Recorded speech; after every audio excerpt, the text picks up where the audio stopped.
Hi guys, this is Greg Duran and welcome to my YouTube channel. So, sagutin na natin yung tanong.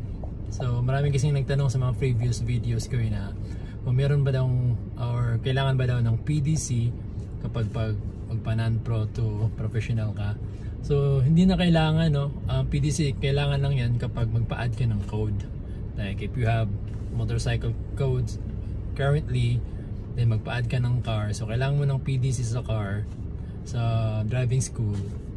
Then after that, magpa-add ka ng restriction codes. Pero pag change of classification lang, so hindi na kailangan ng PDC. So 4 na requirements lang: medical, yung non-pro license mo, yung form, APL form, tapos yung PIN. So yun lang guys. Thank you.